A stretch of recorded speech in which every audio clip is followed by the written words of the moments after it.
الحمد لله الذي لم يتخذ ولدا ولم يكن له شريك في الملك ولم يكن له ولي من الذل وكبره تكبيرا.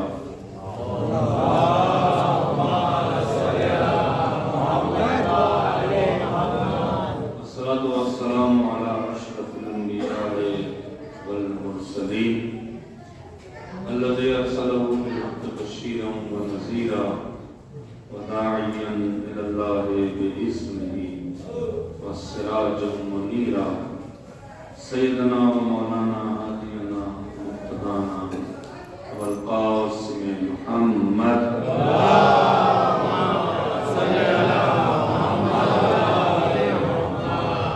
الصلاة والسلام على أهل بيته الطيبين الطاهرين المعصومين المظلومين المنتجبين الذين أذهب الله عنهم الرجس وطهرهم تطهيرا.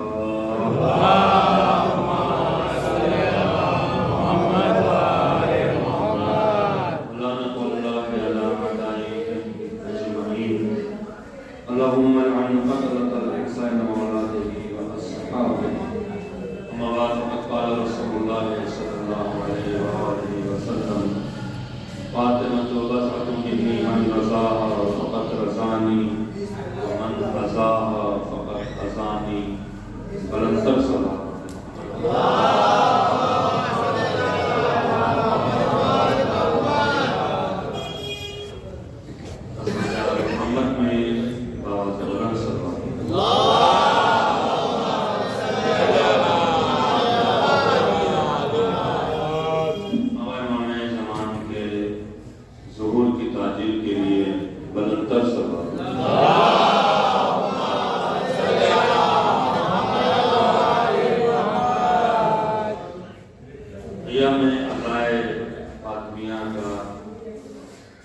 سلسلہ تمام دنیا میں جاری ہے اور اس سلسلے میں اس مسجد میں بھی جاری ہے. میرا عزیز مولانا نے مجھے کہا کہ آپ ایک مجلس پڑھ دیں. میں نے کہا ٹھیک ہے میں حاضر ہو جاؤں گا اور اللہ نے پھر موقع دیا ہے آپ حضرات کی خدمت کا. وقت بہت زیادہ ہو جاتا ہے. 10 بجے کا ٹائم جو ہے وہ نیند کا ہوتا ہے لیکن خطیبوں کا کام صرف مومن کے جذبات سے کھیلنا نہیں ہے. ان کو نیند سے اٹھانا ضروری ہے. دیکھیے اہل بیت علیہ السلام کے چاہنے والوں کو شیطان مخالف نہیں کر سکتا لیکن غفلت میں ڈال سکتا ہے. یہ جو ایام عزائے فاطمیہ ہے بہت سے لوگ اعتراض بھی کرتے ہیں اور ہمارے یہاں اعتراض کا رواج بھی بہت ہی اسٹرانگ ہے. مطلب سمجھتے کچھ نہیں ہے بولتے سب سے زیادہ. اس کی وجہ یہ ہے کہ میں پیچھے بھی آصف صاحب موجود ہیں یہاں کبھی ہمارے ہر مجلس میں ہوتے ہیں رات کو سلام کرتے ہیں. بار بار میں نے ریپیٹ کی بات ہے کہ ہم سسٹم کو سمجھ نہیں سکے اب تک کہ ہمارے مذہب کا سسٹم کیا ہے. دیکھیے امام زمانہ کے قیادت میں جانے کے بعد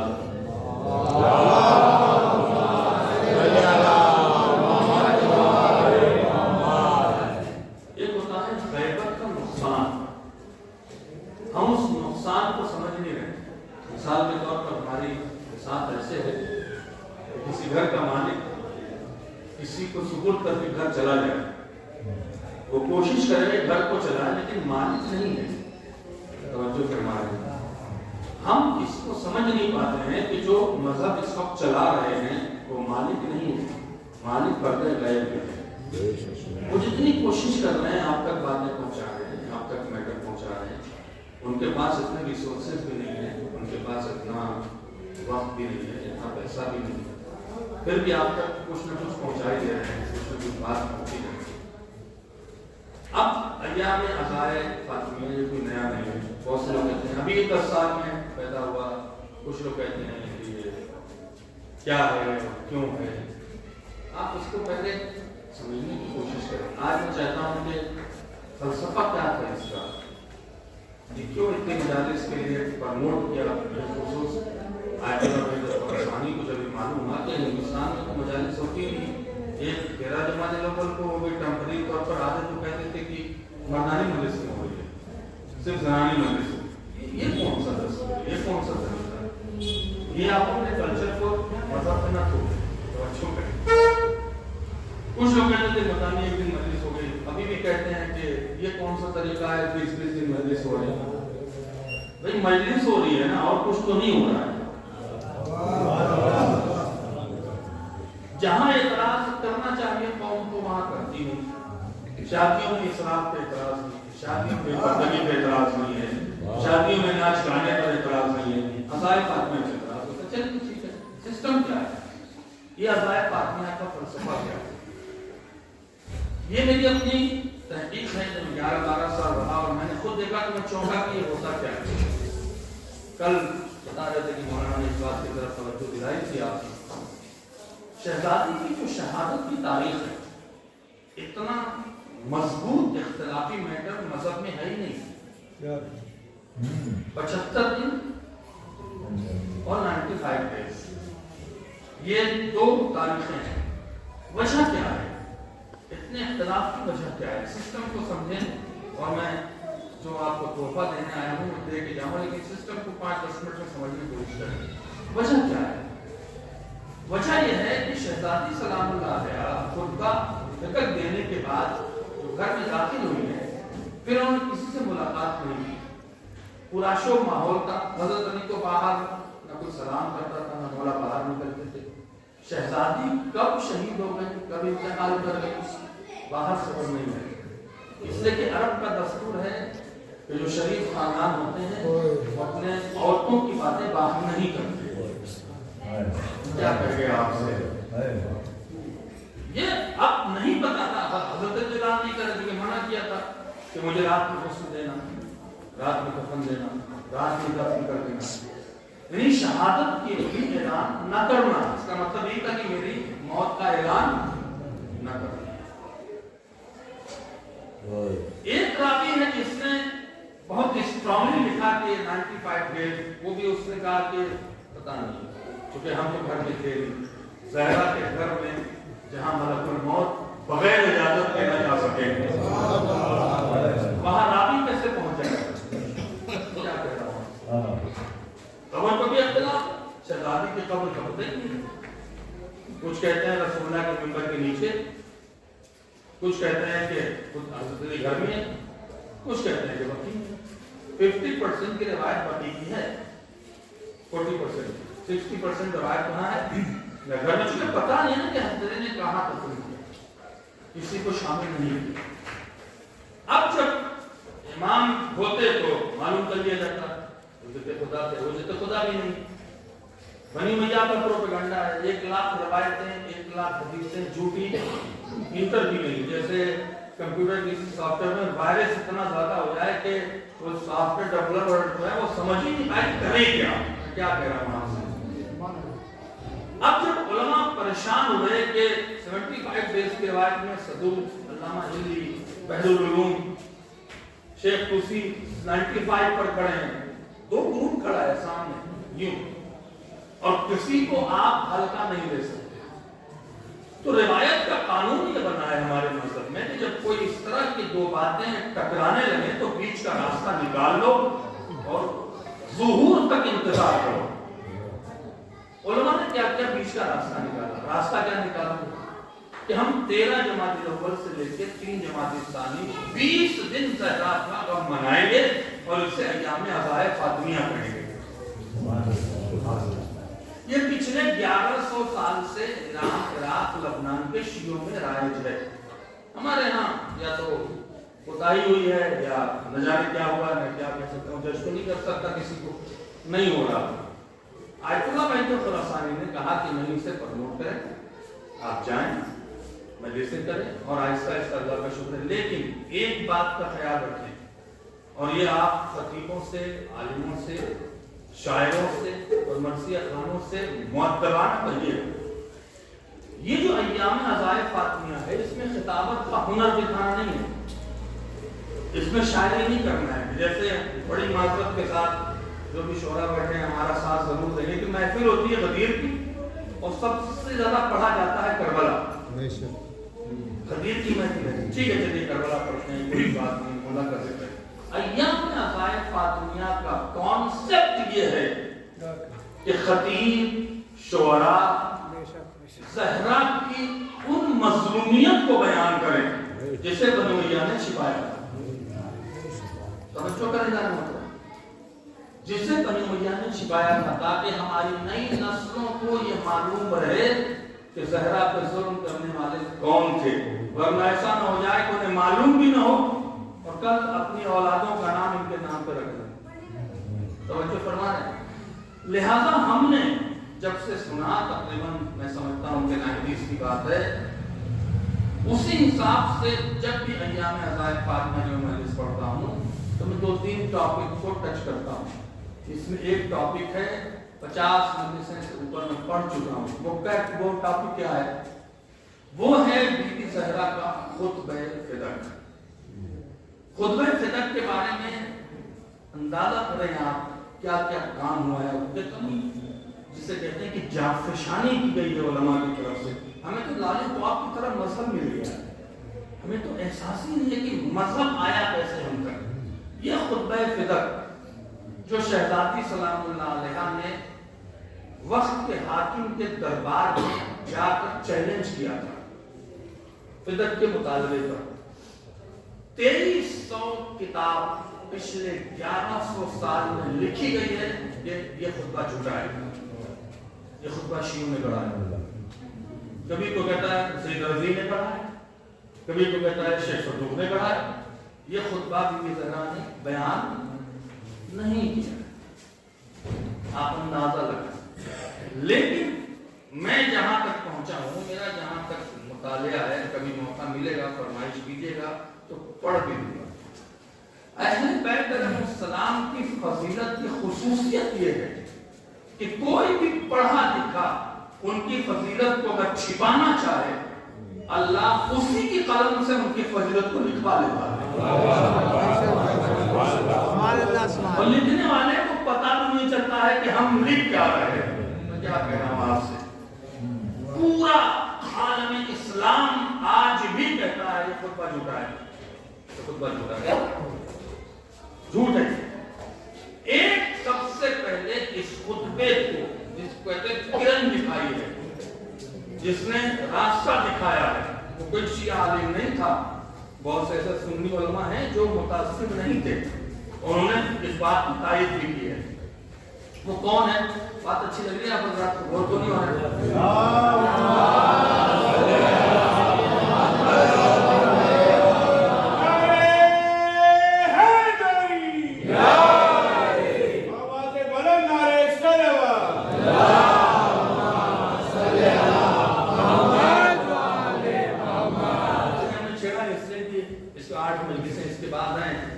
سن لیجیے گا, ہم یہ چاہتے ہیں کہ جو ریزن ہے, جو ہمیں کام جس پہ کرنا چاہیے, اس کی طرف ہم توجہ نہیں کرتے.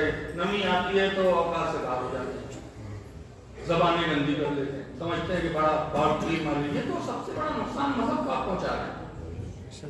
گالی بکنے سے کوئی قریب نہیں آئے گا, فکروں کو تبدیل کرنے سے لوگ قریب آئیں گے. میں کیا کہہ رہا ہوں آپ کو, 2300 کتاب لکھی ہے. کس نے اس خطبے کو سب سے پہلے اجاگر کیا؟ اس کا نام ہے ابن ابی الحدید المعتزلی. جب اس نے نہج البلاغہ کی شرح لکھنا شروع کیا, عزیزو سن لیجیے گا, اگر سال بھر آپ تحقیق کریں گے تو یہ بات نہیں پا سکتے جو میں آپ کو 25 منٹ میں بتا کے جا رہا ہوں. چونکہ آپ کا حق ہے, آپ نے مجھے ٹائم دیا, آپ آئے ہیں اس سردی میں, میرے مخلص ہیں, آپ کی خدمت کے لیے یہ بات کہہ رہا ہوں. ابن ابی الحدید معتزلی جب نہج البلاغہ کی شرح لکھتے ہیں, نہج البلاغہ کا وجود جناب زہرا کے خطبے کے 25 سال کے بعد ہے. کیا کہہ رہا ہوں آپ سے, شورا موجود ہے, علمی گفتگو کو دیکھیے گا. 25 سال پہلے, 26 سال پہلے شہزادی نے خطبہ دیا تھا, اور 26 سال کے بعد حضرت علی نے خطبہ دیا ہے. اس خطبے کا مجموعے کو نہج البلاغہ کہتے ہیں. تو نہج البلاغہ کا وجود اس خطبہ فدق ہجرت کے 26 سال کے بعد ہوا، جب وہ نہج البلاغہ میں وہ جو حاکم شام کو خط لکھا اور جو حاکم شام کے خلاف خطبہ دیا، مولا کائنات کے 3-4 خطبے بڑے عظیم ہیں، کبھی موقع ملے گا تو سنا دیں گے، جمل، صفین اور نہروان کے خطبے قیامت کے خطبے۔ جب جمل کا خطبہ ابن ابی الحدیث المعتزلی مطالعہ کر رہے تھے، کہتے ہیں کہ میری آنکھیں کھل گئی۔ توجہ کریں گا، کیوں؟ اس سے کہ اس خطبے میں مولا کائنات نے وہی جملے دہرائے تھے جو زہرا نے خطبہ فدق میں کہا تھا۔ کیا کہہ گیا آپ سے؟ علی جیسی شخصیت، بھئی مثال یہاں پہ شعراء بیٹھے ہیں، انہیں کیا ضرورت ہے اگر بہت بڑے شاعر ہیں کسی شاعر کے مصرے کو اپنے مصرے میں لگانے کی؟ علی جیسا علم لدنی رکھنے والا باب العلم اگر کسی کے جملے کو اپنے خطبے میں دہرا رہا ہے، اس ذات کا نام زہرا ہے۔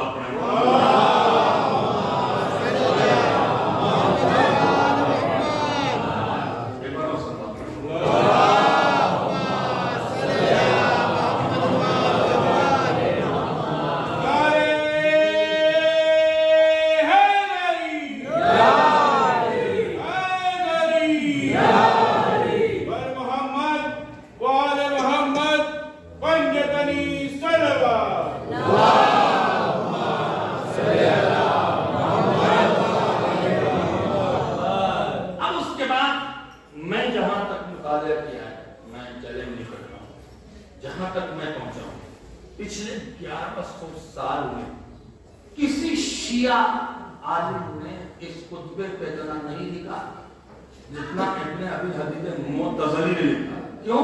جو لکھتا تھا وہ قتل ہوتا تھا۔ شہید ثالث کسی کا قتل ہوا، بغداد میں مراجع کرام علماء خطبے فدق پہ قتل کیے گئے۔ توجہ فرمائیں، ایک شخص کو موقع ملا، اس کا نام ہے علامہ کاظم قزوینی عراقی کی کتاب ہے فاطمۃ الزہرا من المہد الی اللحد، 700 صفحہ فدق کو لکھا ہے، خطبہ فدق کو لکھا ہے، اور لکھتے ہوئے وہ تمام علماء کی چیزیں جو بنی امیہ نے بنی عباس نے چھپا دیا تھا، انڈر گراؤنڈ کر دیا تھا تحریروں کو، اسے لانے کے بعد ایک جملہ کہتے ہیں کہ آخر مسلمان اس خطبے پر بے چین کیوں ہے؟ اگر آپ موڈ میں ہیں سننے کے تو میں آگے بڑھوں، مسلمان بے چین کیوں اتنا ہوا ہے؟ خطبہ ہی تو تھا، زہرا کی بات ہی تو تھی، چھوڑ دیتا۔ اس کا مطلب ہے کہ جب خطبے کو غور سے پڑھا تو انہوں نے لکھا کہ یہ خطبہ نہ جانے کتنوں کو اسلام سے خارج کر دے گا۔ اور کیا کہہ گیا آپ سے؟ صلوات پڑھیں نا محمد وآلہ۔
اور جب ہم علم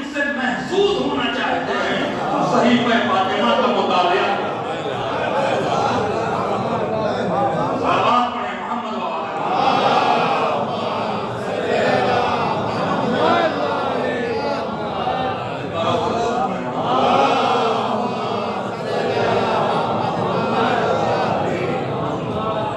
اس خطبے میں یہ واضح ہوا ہے کہ امت نے شہزادی کو اذیت دیا ہے، اور اللہ رسول کیا کہتے ہیں؟ جس نے اسے اذیت دیا اس نے مجھے اذیت دیا۔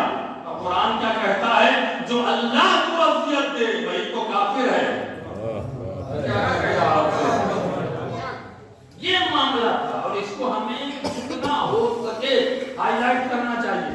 میرے جوانوں جو سوشل میڈیا یوز کرتے ہیں، میں ہاتھ جوڑ کے کہتا ہوں یہ تبرہ اور یہ لعنت اور یہ گالیاں چھوڑ دیں، اس سے ہماری امت کو نقصان پہنچے۔ گالیاں دینا تبرہ نہیں ہے۔ بنی امیہ نے جو زہرا کے قاتلوں کے چہرے پر نقاب ڈالا ہے اسے دلیلوں کے ذریعے ہٹانے کا نام تبرہ ہے۔ آرگومنٹ کریں، سب کچھ آن لائن ملے گا، آپ بحث کریں، سلیقے سے بحث کریں، تاکہ سامنے والے کو احساس نہ ہو کہ آپ اپنی شرافت سے نیچے اتر رہے ہیں۔ سلیقے سے بحث کریں، بحث کرنا ہونا چھوڑ دیں۔ آپ دو جملے لکھ کر شیعہ قوم کو نقصان پہنچائیں گے۔ شہزادی نے اگر کچھ کہنا ہوتا تو اس خطبے میں سلیقہ سکھایا، وہ سلیقہ ہی ہے جس سلیقے کے ذریعے شہزادی نے بات کیا۔ ہوا کیا تھا معاملہ؟ یہ خطبہ صدر کی ہسٹری کیا ہے؟ جب سقیفہ میں خلافت طے ہوئی، خلافت کے طے ہونے کے بعد ام ایمن نے آ کے کہا کہ جو بھی ریسورسز، دیکھیے فدق جو تھا یہ علاقہ تھا، ایک باغ نہیں تھا، باغ کہا جاتا لیکن علاقہ تھا۔ یہ کس نے دیا تھا علاقہ رسول اللہ کو؟ خیبر میں ہارے تھے تو رسول اللہ کو دے کے چلے گئے، اللہ نے کہا کہ فاطمہ کو دے دو، اور اسی لیے خمس واجب ہوا۔ اللہ نے جب رسول پر خمس واجب کیا تو امت پر بھی کر دیا۔ اب جس گنے میں زہرا کے دشمن ہیں وہ خمس دیتے نہیں ہیں۔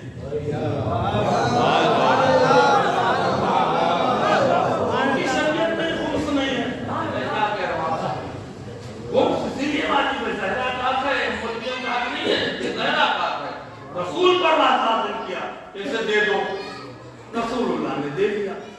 جیسے دیا تو شہزادی نے ان کے سامنے جو بیٹھے تھے ان کے سامنے ام ایمن کو اس کا متولی بنا دیا کہ آپ لیجئے اور جتنے بھی ریسورسز آئیں گے غریبوں میں بانٹیے گا، حساب کتاب رکھیے گا۔ کیا کہے گا ام ایمن؟ اب اس میں کھجور کے بعد کنواں پانی جیسے ٹیوبل ہوتا تھا، پانی دیا جاتا تھا، اس کا پیسہ آتا تھا، کھیتی ہوتی تھی اس کا پیسہ آتا تھا، کھجور کے پیسے آتے تھے، کچھ اناج آتے تھے جو غریبوں میں بٹ رہا ہوتا تھا۔ شہزادی اپنی لیے نہیں گئی تھی، غریبوں کا درد سمجھ رہی تھی تو اب آپ اٹھا رہے ہیں۔ ام ایمن نے کہا کہ ریسورسز چھین لیے گئے اور ہم جو باغ تھے وہ سب پہ فوج لگا دی گئی کہ اب یہ جو درآمد ہے، جو انکم ہے وہ تم تک نہیں آئے گی، یہ بیت المال میں جائے گی۔ شہزادی نے 11 بار، دیکھیں آپ، یہ رسول اللہ کی وفات کے 12ویں دن کا واقعہ ہے، توجہ کریں، 12واں دن، 11 دن مسلسل، چونکہ 24 گھنٹے کے اندر خلافت، 36-48 گھنٹے کے اندر بدک سب دے دیا، 11 دن تک 11 بار شہزادی نے کہلوایا کہ تمہیں پتا ہے کہ بدک ہمارا بابا نے مجھے دیا تھا، واپس کرو۔ جب نہیں کیا تو شہزادی نے اعلان کیا اگر تم نہیں دو گے تو میں اپنا مطالبہ کرنے تمہارے دربار میں آؤں گی۔ توجہ فرمائیں، جب مسجد میں باطل پرست بیٹھتے ہیں تو شہزادی اسے دربار کہتی ہے۔ ہو گئے دربار میں بیٹھے سارے مسجد نبوی میں تھے، شہزادی نے کہا ہم تمہارے دربار میں آئیں۔ اور شہزادی، دیکھیے شہزادی کے مسجد میں جانے کا 2 راستہ تھا، ایک ان کے گھر سے تھا، ایک مین گیٹ تھا۔ شہزادی ام ایمن کو لے کے جو کنیز بھی تھی اور بلند قامت تھی، لیکن دربار میں داخل ہوتی ہیں. توجہ کریں, ہم نے بہت نقصان کیا ہے عزیزوں. ایک بات کو سنا دیتا ہوں, پھر اس کے بعد خطبے پہ آتا ہوں. سننے باتیں اور توجہ کریں. اسماعیل دیوبندی کا نام سنا؟ کیسے شیعہ ہو؟ شیعہ کیسے ہو؟ کیا ان کو پیسہ دیا گیا؟ ایک جملے پر, ایک جملہ ایک سید نے کہہ دیا تھا. سید بننے کا, سید کا بڑا شوق ہے, کام بھی تو کرو نا سیدوں والا. کسی پنجاب کے سلفی تھے, اسماعیل دیوبندی سلفی تھے. سلفی جانتے ہیں کس کو کہتے ہیں؟ سلفی وہ فرقہ ہے جو شیعوں کو واجب القتل سمجھتا ہے, اس کے علاوہ کوئی نہیں سمجھتا ہے. ابن تیمیہ کے ماننے والے یہ آئیسیس اور طالبان یہ سب سلفی ہیں. یہ سلفی تھے, کھل کے شیعوں کو برا بلا کہہ رہے تھے. جب شیعوں کو برا بلا کہہ کے اترے تو ایسی بات ہے, جس نے بلایا تھا زمیندار صاحب جو تھے شیعہ تھے, میر صاحب تو ڈر گیا کہ بھائی جانے کے بعد تو ہمیں کچھ کہیں گے. تو اس نے ہمیں کھانے بلا لیا. میر صاحب کیا کھانے پر آئے, اسماعیل دیوبندی کے ساتھ کھانا کھا لیا. ہم ہوتے تو کیا کرتے, کون جائے گا, تو مارو پکڑ کے. جذبات سے مذہب کی تبلیغ نہیں ہوتی ہے, شعور سے ہوتی ہے. کیا کہہ رہا ہوں آپ سے, میں جگانا چاہ رہا ہوں, آپ جگہ میرے ساتھ چلے. آنے کے بعد بیٹھ گئے تو جس نے صاحب خانہ نے کہا کہ جانتے ہیں کون ہے؟ سید صاحب ہیں, میر صاحب ہیں. اچھا اچھا آپ شیعہ ہیں؟ جی الحمدللہ میں شیعہ ہوں. آج تو آپ کو بہت برا لگا ہوگا. کیوں؟ کیسے ہمیں بڑا شیعوں کو برا بلا کلا. آنے والے سید نے کہا اسماعیل دیوبندی صاحب آپ نے شیعوں کو برا کہا, آپ جانے آپ کا خدا جانے. ایک سوال کا جواب دے دیں. کا کیا سوال ہے؟ کہ اگر آپ کے گھر رسول کی بیٹی آئے کچھ مانگے, آپ دیں گے؟ آپ کے گھر رسول کی بیٹی آئے اور کچھ مانگے, آپ دیں گے؟ کمال کی بات ہے, رسول کی بیٹی میرے لگا کے مانگے تو جان حاضر ہے. کیا دیں گے؟ کیا بالکل دیں گے. رسول کی بیٹی آئے اور کوئی نہ دے, آپ کا نظریہ کیا ہے؟ کہ زندگی پر لعنت کریں گے. شیعہ نہیں تو کر رہے ہیں. صلوات پڑھیں.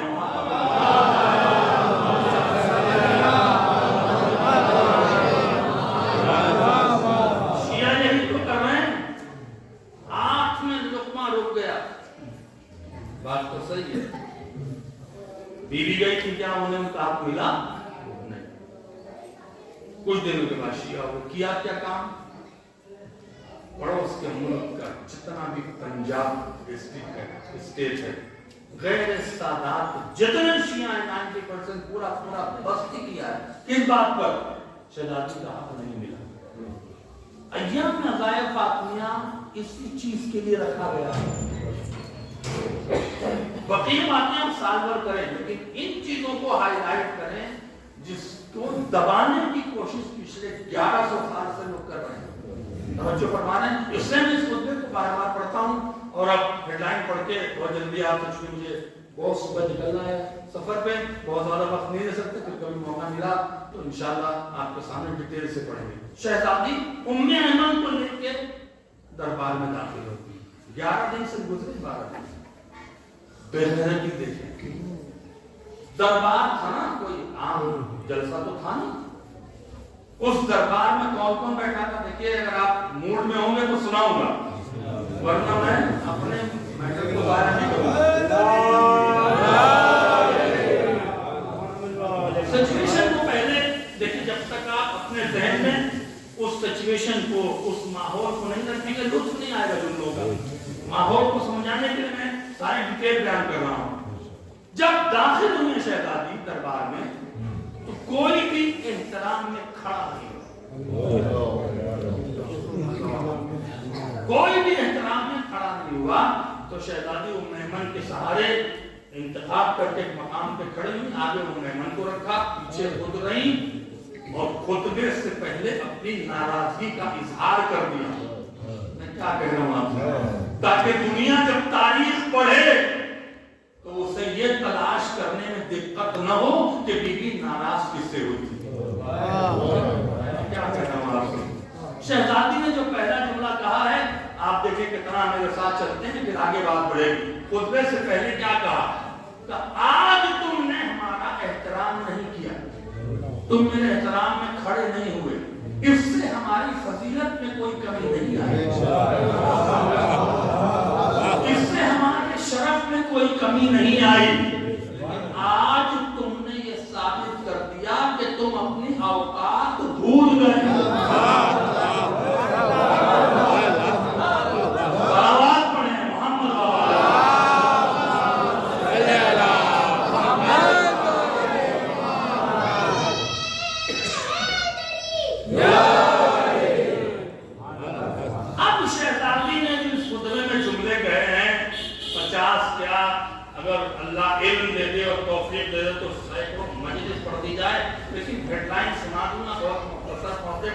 اور آپ کو بھی لطف آ جائے گا۔ پھر شہزادی نے خطبہ شروع کیا۔ ابن ابی الحدید معتزلی لکھتے ہیں کہ شہزادی کے اس بیان سے پہلے کائنات میں ایسا بیان آیا ہی نہیں ہے کہ شروع کیا ہے اللہ کی حمد سے، حمد اللہ کی کر رہی ہیں، فضائل اپنے بیان کر رہی ہیں۔ سبحان اللہ، سبحان اللہ، سبحان اللہ۔ دو جملے ہم تو سنا دیتا ہوں جو مجھے بہت پسند ہے۔ پہلا جملہ اس خطبے کا بڑا قیامت ہے، 150 صفحہ لکھا ہے ایک جملے پر۔ آپ دیکھیں یہ قرآن ولایت نہیں تو اور کیا ہے۔ بسم اللہ الرحمن الرحیم، الحمدللہ الذی علی ما انعم، حمد اللہ کی ہے جس نے مجھے نعمت بنا کے نازل کیا۔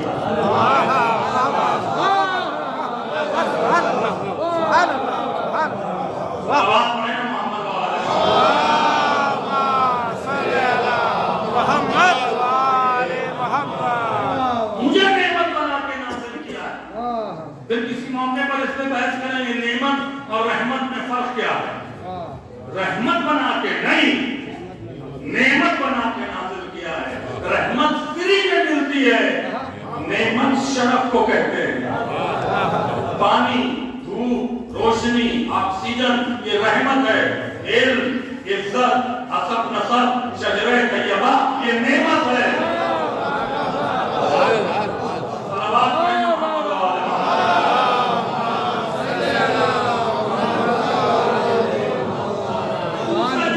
جب یہ کوئی کہتا ہے کہ مولانا فلاں نے مجھے بہت ذلیل کر دیا، کوئی ذلیل کسی کو نہیں کر سکتا ہے جب تک کہ زہرا نہ چاہے۔ جملہ تو سننے دیکھیے زہرا کس موقع پر نہیں ہے۔ تم نے آپ لکڑیاں جمع کی، تم نے علی گلے میں رسیاں ڈالی، تم نے علی کا حق چھینا، تم علی کو کھینچ کر لے گئے، تم نے مجھے ستایا، تم کیا سمجھتے ہو کہ تم جیت گئے؟ دیکھیں نا جملہ یہی ہے۔ کیا جملہ کہا؟ الحمدللہ الذی۔ اگر نہیں بولیں گے تو خدا کی قسم نہیں پڑھوں گا۔ الحمدللہ الذی جعل عین العزت من دارنا، حمد اللہ کی ہے جس نے عزت کا چشمہ میرے دروازے سے جاری کیا۔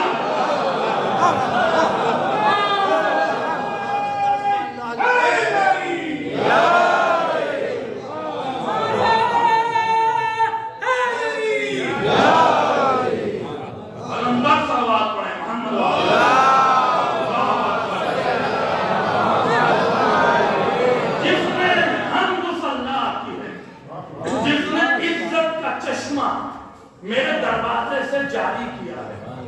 من جاء بمحبت فسقا، جو محبت کے ساتھ میرے در پہ آیا عزت سے سیراب ہو گیا۔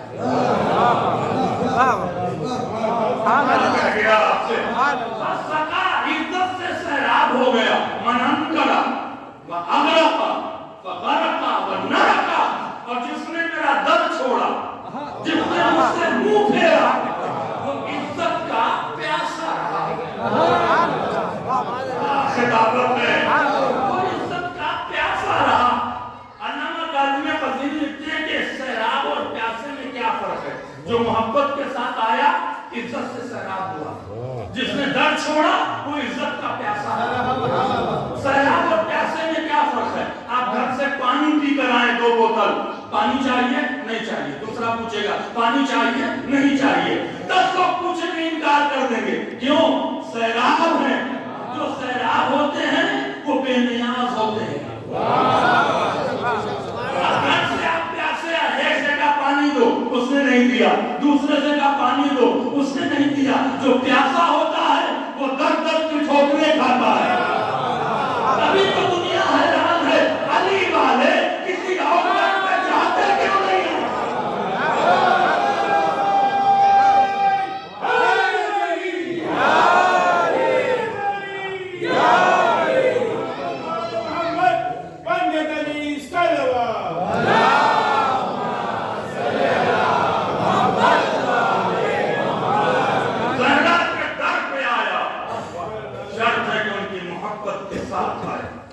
ہم اسے عزت سے سیراب کر دیں. اس کے بعد رسول اللہ کی تعریف کی, اور اس تعریف میں دیکھیے جملہ ہوتا ہے, شعرا ہے, کہتے ہیں ایک مصرع ہے, لیکن کتنی باتیں ہوتی ہیں, اسی انداز میں کہا. اب یہ تو شہزادی نے کہا نہیں, لیکن خطبے کا جو ماحصل ہے وہ بیان کر رہا ہوں. پھر شہزادی نے اپنے بابا کی تعریف کی, وہ محمد مصطفیٰ جسے خدا نے یاسین و طٰہٰ کہہ کے خطاب کیا. لیکن اس خطبے کی جو خاصیت ہے آصف بھائی وہ یہ ہے کہ شہزادی جملے کہتے کہتے بیچ میں غضبناک ہوتی ہیں, اور ایسا جملہ کہتی ہیں کہ خود آدمی کانپ جائے. اور آپ بھی محسوس کریں کہ میں پڑھوں گا. کیا کہا؟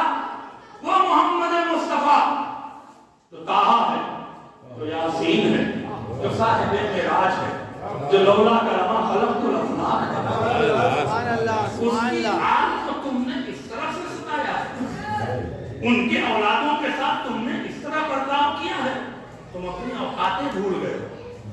کیا کہا؟ میرا بابا. توجہ کریں, جو لوگ دربار میں بیٹھے تھے سب آپ کو معلوم ہے کون بیٹھا تھا, کون لوگ تھے, نام لینے کی ضرورت نہیں, سب معلوم ہے. بیوی خطاب کر کے کہتی ہے جب میرا بابا مکے میں دین کی تبلیغ کر رہا تھا, شرف پا رہا تھا, تمہاری اوقات ایسی تھی جیسے جانور کے پیروں سے کچلی ہوئی گھاس.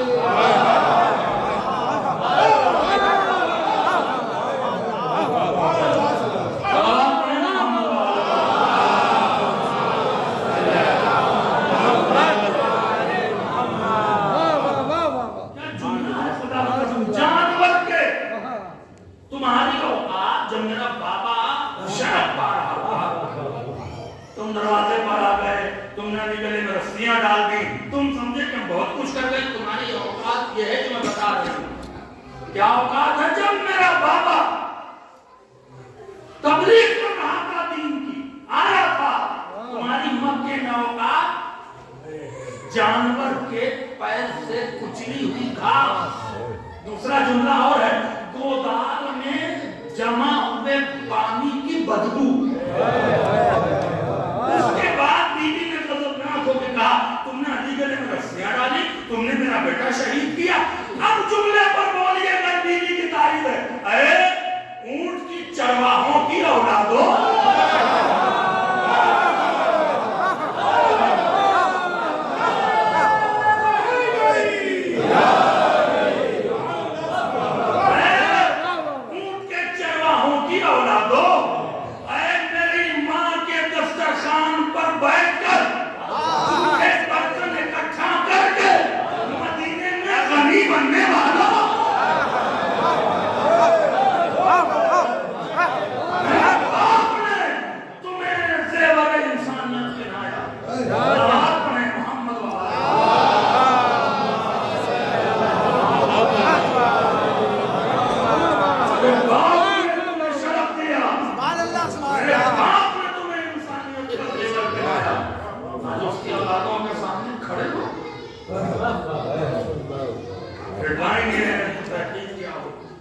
علی کی تعریف کی.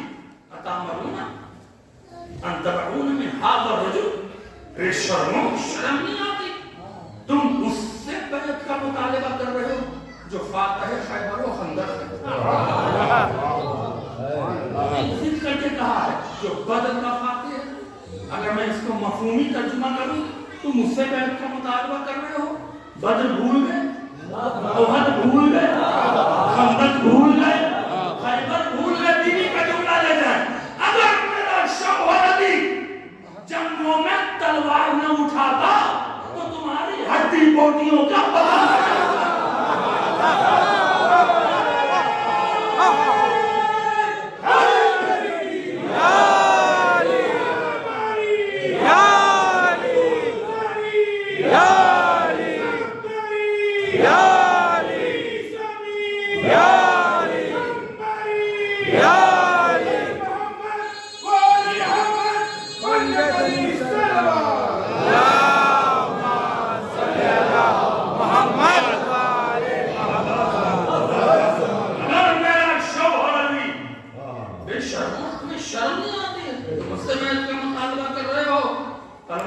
کھاتا تمہاری ہڈی بوٹیوں کا پتہ نہ چلتا. تم اس سے بیعت کا مطالبہ کر رہے ہو جس سے مدینے میں بڑا کوئی بہادر نہیں, کوئی سخی نہیں ہے, کوئی شجرے طیبہ نہیں رکھتا ہے. لیس من رجالکم, یہ ہے غصے میں بولا ہوا جملہ. تم اس سے بیعت کا مطالبہ کر رہے ہو کہ علی کے علاوہ مدینے میں کوئی مرد نہیں ہے.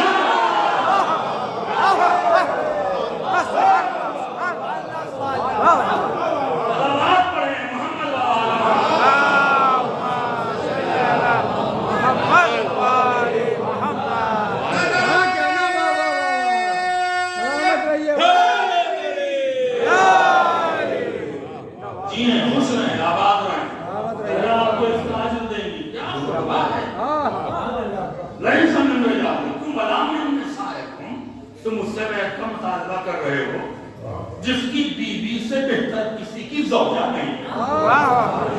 کہیں پہنچے آپ, نبی کی بیویاں بیٹھی ہوئی ہیں, نبی کی بیویاں بیٹھی ہوئی ہیں, اس نے کہہ رہی ہے کہ تم میں کوئی ایسا نہیں ہے جس کی زوجہ فاطمہ سے بہتر ہو. تم اس سے بیعت کا مطالبہ کر رہے ہو. اس کے بعد احکام تشریع بیان کیا کہا؟ تمہیں معلوم ہے کہ نماز واجب ہے اور تم یہ سمجھ کے پڑھتے ہو کہ نماز واجب ہے اور خوب پڑھتے ہو نماز, لیکن تمہیں یہ نہیں پتا کہ نماز کیوں واجب ہے. چھوڑ دوں, نماز واجب ہے یہ سمجھ کے پڑھتے ہو کہ نماز واجب ہے, لیکن تمہیں یہ نہیں پتا کہ نماز کیوں واجب ہے. کیوں؟ اس سے کہ نماز تیرے گھر میں نہیں میرے گھر میں.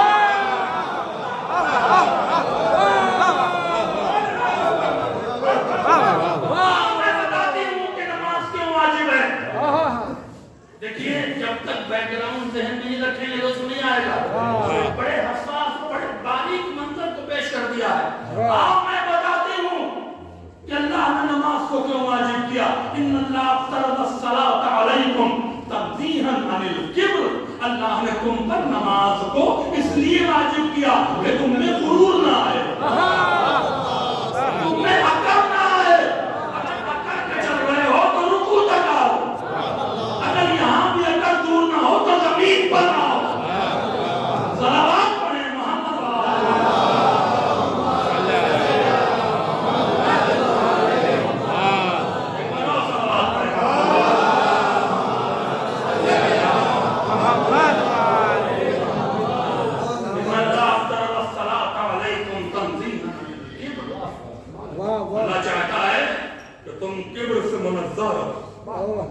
غرور سے پاک رہو. کیوں؟ اگلا جملہ تو قیامت کا, ان الکبر مفتاح الشر, غرور ہی تو شریر بناتا ہے. مجھے آپ یہ سارے شریر ہی تو بیٹھے تھے, شرارت ہی کا تو نام ہے. صلوات پڑھیں محمد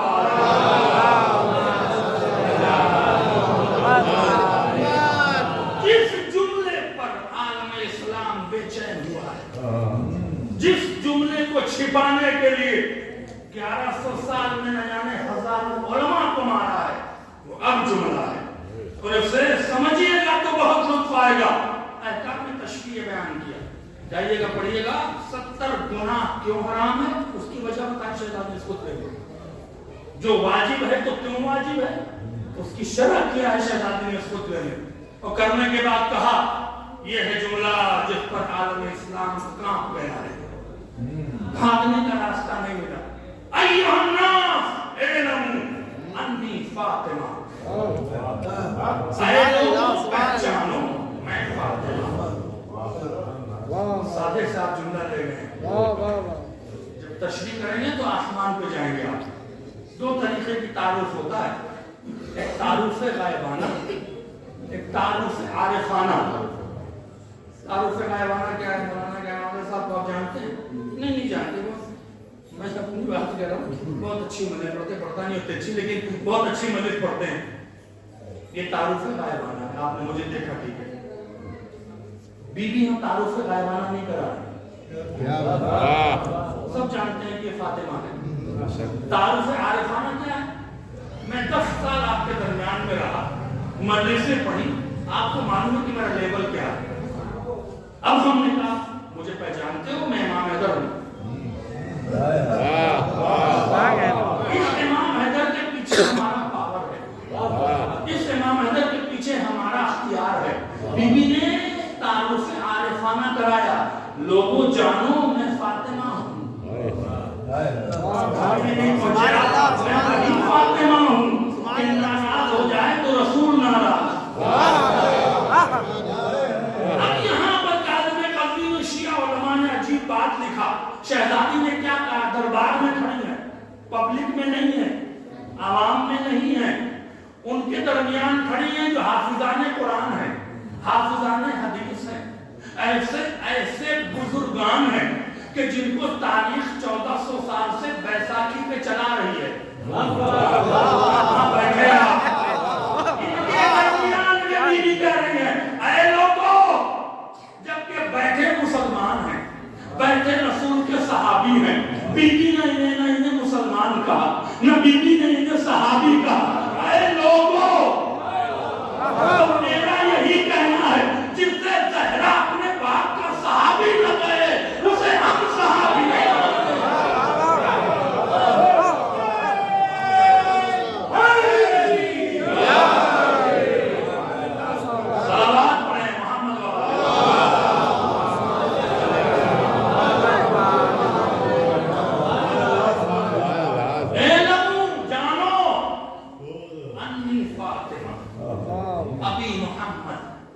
فاطمہ ہوں، میرے باپ کا نام محمد ہے. لا تقول غلطاً، ہم نے کبھی غلط نہ کہا. اپنا جملہ لے جائیں گے، لیکن جو کہا وہی ہوا. سبحان اللہ. ہم نے کبھی غلط نہیں کہا، جو کہا وہی ہوا. یہ غفلت سے بیدار کر رہی تھی کہ تم اس فاطمہ کے مقابلے پر آئے ہو کہ جس نے جو کہا وہ ہوا. اور تم نے ابھی چند سال پہلے دیکھا تھا کہ بچوں کے پاس لباس نہیں تھا، ہم نے کہا کہ نہ گھبراؤ، درزی لباس لے کے آئے گا. زہرا کی زبان کی آبرو خدا نے رکھا. جبریل بن کے نہ جانا، زہرا بن کے جانا. یہاں کاتب قزوین نے ایک فضیلت اور لکھا کہ اللہ نے کہا کپڑے اٹھاؤ اور لے کے نیچے جاؤ. جبریل حیرانی سے اللہ حیران ہو رہا ہے. جبریل کیا بات ہے، کیوں حیران ہو رہے ہو؟ کہا پروردگار تیرا نظام سمجھ میں نہیں آتا. کہا کیوں نہیں سمجھ میں آتا؟ کہا جب تو آدم کو نکال رہا تھا ان کے کپڑے تو اتروا رہا تھا، تو میں نے کہا تھا پروردگار کپڑے کے ساتھ جانے دے. تو تم نے کہا تھا جبریل جنت کا کپڑا جنت سے باہر نہیں جاتا. کہاں تو گیا، جنت کا لباس جنت سے باہر نہیں جاتا. آج تو جنت کا لباس جنت سے باہر کیوں بھیج رہا ہے؟ تو اللہ نے کہا تو نے جنت کا مفہوم سمجھا ہی نہیں. جنت کہتے ہی اسے ہے جہاں پہلا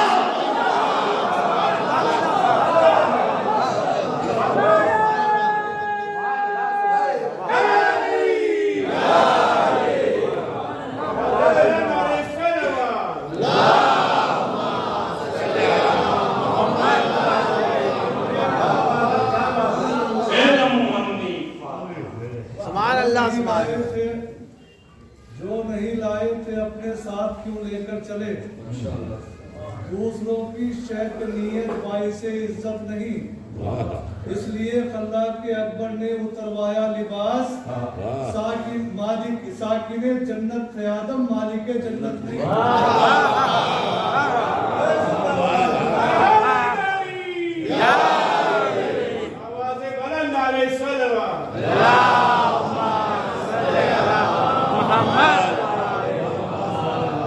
جملے کہے حاکم کہتا ہے کیوں آئی ہو دربار میں؟ تجھے نہیں پتا کیوں آئی ہوں؟ آپ کی بات سب ٹھیک ہے، میں آپ کو ایک باپ بیٹا دے بھی دوں، لیکن آپ کے بابا نے حدیث ارشاد فرمائی ہے. جو کریں گے اللہ نے مطلب یہ آرگومنٹ بالکل